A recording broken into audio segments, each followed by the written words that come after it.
Friends, welcome to VR home chef. Andhra special గోంగూర పచ్చడిని ఎలా తయారు చేయాలో చూపించబోతున్నానండి. కొంచెం డిఫరెంట్గా చేశాను, ట్రై చేసి చెప్పండి ఎలా వచ్చిందో. చాలా టేస్టీగా ఉంటుంది. దీనికోసం స్టవ్ పైన ప్యాన్ పెట్టుకుని 4 నుంచి 5 స్పూన్లు నూనె వేసుకుని బాగా కడిగి పెట్టుకున్న గోంగూరను వేసుకుని బాగా ఫ్రై చేసుకోవాలండి. ఇది అలా వేగి దగ్గరకు అవుతున్నప్పుడే ఒక చిన్న నిమ్మకాయ చింతపండును కూడా దీంట్లోనే వేసేసుకుని వాటర్ మొత్తం రెడ్యూస్ అయ్యేంత వరకు బాగా ఫ్రై చేసుకుని ఒక పక్కన పెట్టేసుకోండి. ఈసారి ఇంకొక ప్యాన్ పెట్టుకొని 1 స్పూన్ ఆయిల్ వేసుకుని 1 స్పూన్ మెంతులు, 1 స్పూన్ జీలకర్ర, 1 స్పూన్ ధనియాలు, కొన్ని వెల్లుల్లి రెమ్మలు వేసుకుని బాగా ఫ్రై చేసుకుని ఇలా ఫ్రై చేసుకున్న దాన్ని చల్లారిన తర్వాత ఒక మిక్సీ జార్లోకి ట్రాన్స్ఫర్ చేసుకోండి. దీంతో పాటే 4 స్పూన్ల కారం, 1 స్పూన్ వరకు ఉప్పు వేసుకొని మెత్తగా గ్రైండర్ చేసుకోండి.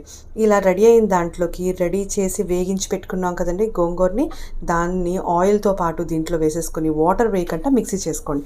ఇలాగే సర్వ్ చేసుకోవచ్చండి. తాలింపు వేస్తే మరీ టేస్టీగా ఉంటుంది. ట్రై చేసి కమెంట్ చేయండి.